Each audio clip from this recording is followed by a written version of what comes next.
Ladies and gentlemen, who is after Ababu Namwamba? That is the question which most Kenyans are currently asking. Because clearly, Ababu Namwamba is a man under siege. Ababu Namwamba is under attacks from very close associates of William Samoei Arap Ruto. Kimani Ichung'wah was the first person to attack Ababu Namwamba. Kimani Ichung'wah is not your ordinary Kenyan. Kimani Ichung'wah is the majority leader in the National Assembly, a close associate of William Samoei Arap Ruto. There is no way Kimani Ichung'wah can attack Ababu Namwamba without getting any warning from William Samoei Arap Ruto. Members of Parliament, as the people's representatives, must hold ministers to account. You are not made a minister in this country to fly flags in the streets and push and bulldoze your way through traffic with Subaru escorts. You are made a minister to serve the people. And if you are made the Minister of Sports, you must serve sports and sportsmen and women of our country. The best ambassadors who represent us. Honorable Speaker, you can imagine the great feeling that we all feel when these athletes are competing out there and they are winning medals for us. We all come together as Kenyans. And the highest representation we should see in those stadiums, our ministers not carrying joyriders on trips abroad to accompany them to trips abroad and doing nothing. We must see them here receiving our #1 ambassadors around the world. Therefore, Honorable Speaker, on behalf of not just these honorable members, the people of Kenya and the government of the Republic of Kenya, I must profoundly apologize to these great men and women who have ably represented our country, but also promise them we shall take the minister to account for his time in office, and he must appear before this House, Honorable Speaker, to tell us why he could not afford time, not just for these athletes, but even for others, Honorable Speaker. Honorable Speaker, I am constrained to say more because there is more I could have said. Then the next attack came from none other than Gladys Boss Sholei. For those who follow the politics of this country, there's a day I did a video about 6 cartels from Rift Valley who are controlling William Ruto's government. Sholei was one of the 6 individuals. You can remember so well her role at the Bomas of Kenya. There is no way again Sholei can attack Ababu Namwamba just like that without getting any warning from William Samoei Arap Ruto. Then the minister can be able to ask for appear before the committee, yes, or even during the question time to say, I would like an opportunity during question time to defend myself. They'll be given the opportunity. But, and I don't think the leader of majority would say something that's not substantiated.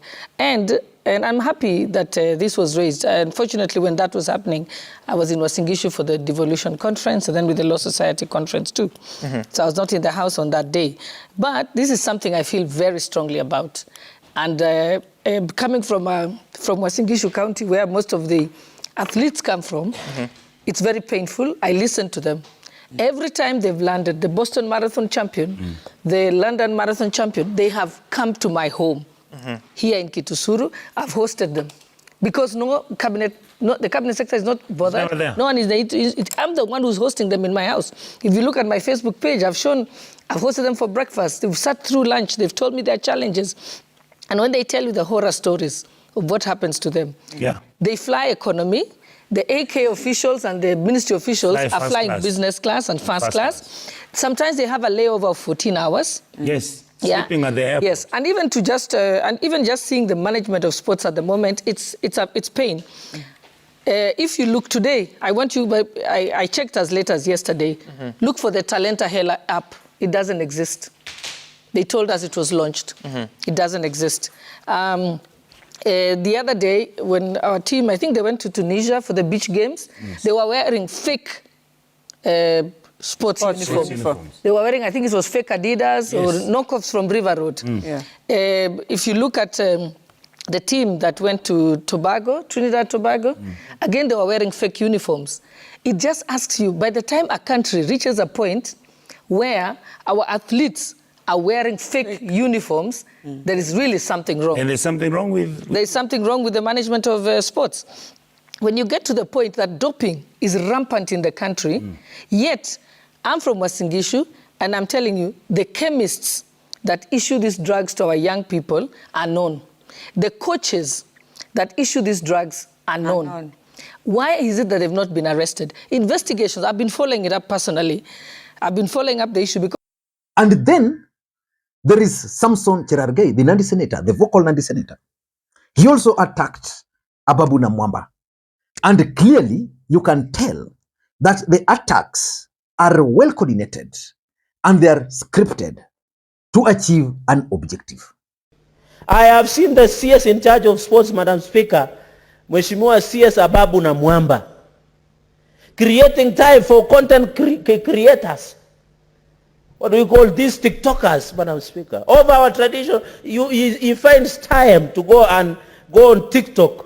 TikTokers, these content creators, they are good people, yes. But where is the football? Where is the traditional athletics football valuable, Madam Speaker? Where is it? Why is the ministry concerned about content creators on social media that do not, to be a content creator is a very simple thing. You can start cooking mukimo and start getting a camera and then share on TikTok, and that is it. Those are being people who are called content creators, Madam Speaker. The CS must do what we call default setting. Must sit and re-examine, Madam Speaker. Our sports is dying. And somebody is busy hosting content creators, digital content creators, TikTokers, that will not assist the country to move forward. Madam Speaker, and I want to thank the President for commitment. Why shouldn't we invest, Madam Speaker? Madam Speaker, I saw the other day when athletes were coming back, the footballers and others, whenever they come back here, the only gift that the ministry gives them is the Masai Shuka. The award to gold winners, the silver, we are giving them less than $1 million. Here in Uganda, our elder of East Africa, Mzee M7 Museveni, our friend, is giving them a car, a house. I think somebody told me he's giving them a wife for those who are not married and a husband. Madam Speaker, you can imagine, and these are only the 1 2 gold. But the biggest question is, who is behind these attacks on Ababu Namwamba? Who is after Ababu Namwamba? For us to understand all those, we need to go back a bit. But before we go back, in case you're watching this channel for the first time, please take a second or two, click that subscribe button so that next time we produce a video like this, YouTube will automatically notify you.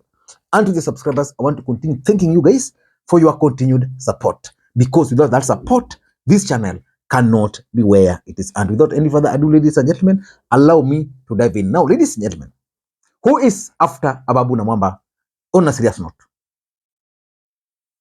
Who is after Ababu? Let us go back into history a bit so that we can understand who is Ababu Namwamba. Ababu Namwamba was elected the Member of Parliament for Budalangi in 2007. He swore on the name of Raila Odinga in Parliament.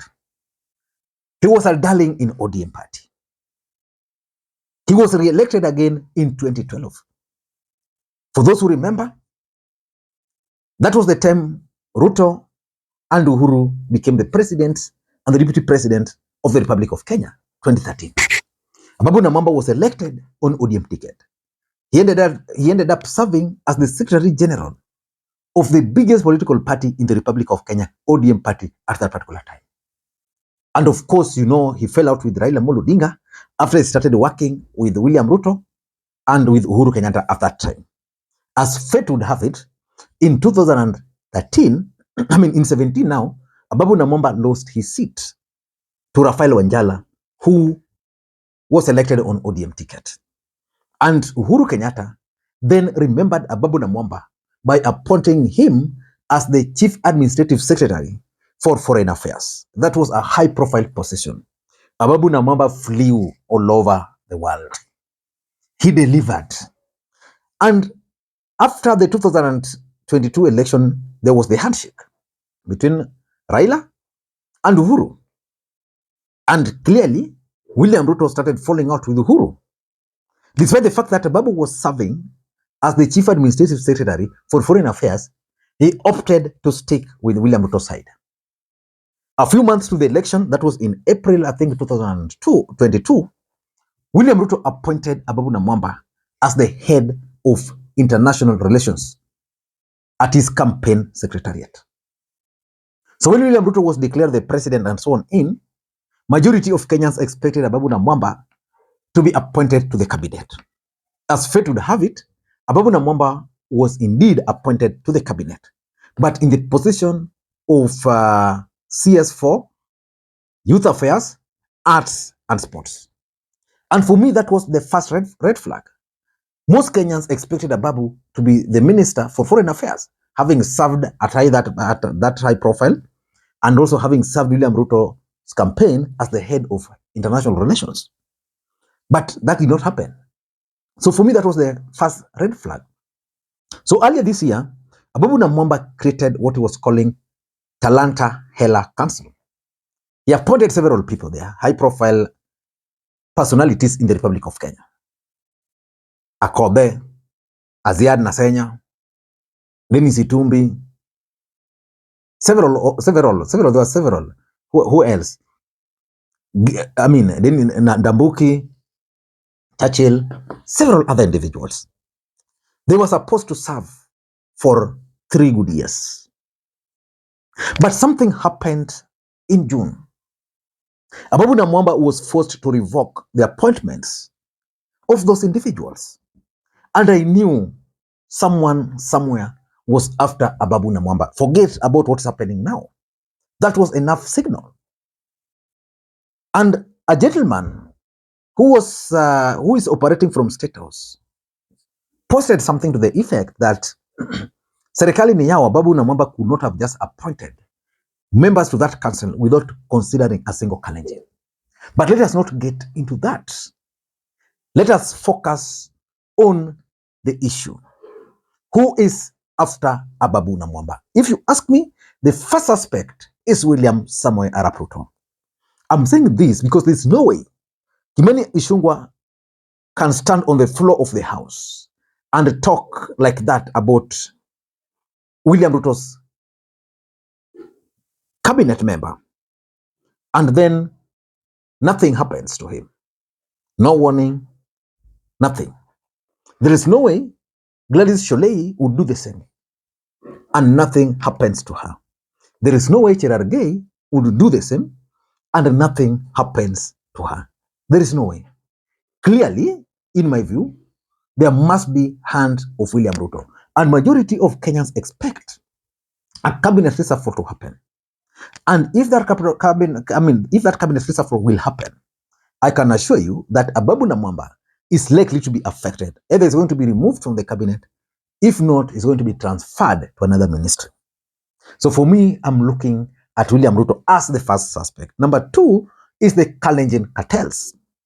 And that's why I mentioned in previously that when Ababu Namwamba dissolved that Talanta Hela Council, there's a gentleman who posted from State House that there was no way Ababu Namwamba could have just appointed those people without considering a Kalenjin. That's Serikali ni yao. The truth of the matter is that there is a strong feeling among the Kalenjin nation that they deserve to control certain cabinet ministries. One of them is the sports.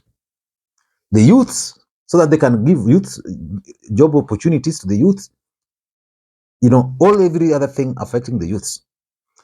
Then also the sports athletes. And I feel that Ababu Namwamba has been mishandling the athletes in this country. Majority of them are Kalenjins. And that's why if you listened to the speech by Sholei, she was very clear. Number 3, I think Ababu Namwamba is also causing all of these things by himself. I'm saying this because if you look at Ababu Namwamba, is coming out as someone who is just slaying. For me, Ababu Namwamba is being accused of so many things that he's not performing well. But the question which I can ask you, which cabinet minister is performing in this government? If I were to ask you, which cabinet minister? None. Which cabinet minister is not slaying in this cabinet? Of course, slaying is not bad. You can't accuse Ababu Namwamba of slaying. You can't accuse Ababu Namwamba of suspecting him to be carrying a TikToker, the way Chirargei was saying. Well, we know that all these cabinet ministers, whenever they go out, they carry their girlfriends. They do that. So Ababu Namwamba is not exceptional case here. So I want to believe that maybe Ababu Namwamba needs to rethink how he's performing his duties. For example, I was mad with Ababu when he decided to land his chopper right inside the pitch, just ahead of the finals of secondary school ball games. And then his team tried to give credit to that successful event to Ministry of Sports. And lastly, I'm also looking at lawyer politics. William Ruto anapanga lawyer politics. He's rearranging the lawyer politics. Ababu Namwamba is no longer important factor. Ruto is looking to working very closely with Paul Otuoma. Just like in Kakamega, William Ruto is no longer interested in Boni Halwale. He's working very closely with Cleophas Malala. So I don't know what to think. That's my take. Until next time, this is Lee Makwiny. Hope you'll enjoy and may you have a good day. Bye-bye.